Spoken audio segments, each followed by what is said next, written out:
Our next guest argues that allowing China access to advanced chips puts national security and the American AI industry at risk. Joining us right now is chip war author Chris Miller. He's an associate professor at Tufts Fletcher School. And Chris, you've got some pretty strong feelings about this. Do you think that national security is taking a backseat to profitability? Well, I think that's the concern in the administration's decision to allow more AI chips to flow to China. Right now, the U.S. has a really commanding lead in the production of AI chips. That's been one of the key drivers of the U.S. leadership position in AI. That's why U.S. firms are out in front. And by selling more AI chips to China, it risks giving a shot in the arm to China's AI ecosystem. China has had an interesting response to some of the chips that they've been allowed to purchase. The H20 chips, they basically said we don't want. And even in the instance of some of these chips, they're saying if Chinese companies want to buy these chips, they're going to have to make the argument to the government there why they're buying those chips instead of ones that are made domestically. What does that tell you?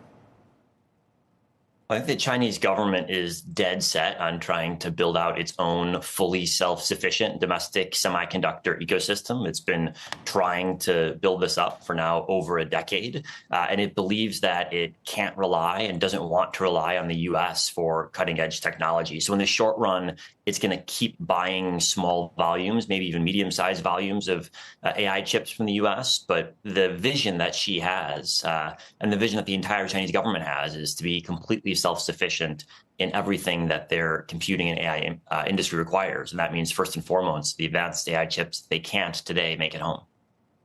I mean, it's not that different than how we're feeling here in the United States. We don't want to rely on China for rare earth metals or anything else that we've come to rely on them over the years.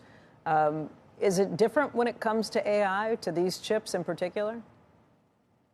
Well, I think the key difference is just the difficulty that China's had in making them. Today, China can produce relatively small volumes of AI chips. Best estimates are that the U.S. plus its partners in Korea and Taiwan are going to produce many, many times the number of AI chips that China can next year and for the foreseeable future. And so China's really struggled to ramp up its manufacturing here, which is why the government's pouring more money in every single year to try to build up its ecosystem. But it's also why the U.S. has a kind of unique advantage in this space, because there's not much that we can manufacture that China can't. But AI chips are a unique example of this, and they also happen to be this critical driver of technological progress, which is why I think we've got to be very careful when deciding which countries and which companies we sell these to. Look, the H200 chips are not Blackwell. They're not the next level beyond Blackwell. Is that enough of a protection factor in terms of making sure we're not giving them our very best chips? I think the question should be, what can China produce domestically and at what volume? If China can build something at home, there's no reason to stop our firms from selling that product to them. Well, if they can build it at home, they're not going to buy ours. Oh, that's it. You're exactly right. You're exactly right. And the reason they want to buy these H200 chips is because they can't build enough at home. Exactly. Well, okay, let me just go back and echo what the industry has said. Jensen Huang and many others in the industry who say, look, if we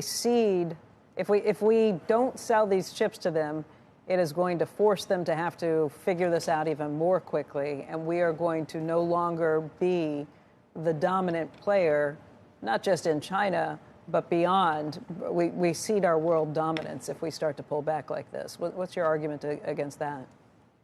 Well, I think that assumes that China's not going to try to become self-sufficient on its own. And the reality is, in every other sector of the economy, and including in even lower-end chips, China's racing towards self-sufficiency. So there's, I think, no world in which we sell them a bit more and Chairman Xi decides, oh, I don't need to be self-sufficient in this product, despite that I've been trying to do so for the last decade. They're getting some of those chips illegally through other countries anyway. They're certainly getting some. Can we really shut it off? I think it would be unrealistic to think you're going to completely shut it off. But the fact that you've got big, successful Chinese tech firms relying on disassembling servers, smuggling them into China, reassembling them, shows how dependent they are. I just wonder, how long can we maintain that sort of advantage that we have over them? With rare earths, it's probably going to take us 5 to 6 years to where we can get to be self-sufficient. How long will it take them in any event to become self-sufficient with semiconductors if they continue to pour so much money into it? Nobody has a crystal ball and can say for certain. What we know is that right now, even in China, the most advanced chip making facilities rely on chip making tools that were imported from the US, from Japan, from the Netherlands before our controls were in place. So when you look across the chip technology stack, there's still a lot of dependencies China has on US or other imported Western technology. And it's going to take them time to figure out how to do all of that themselves.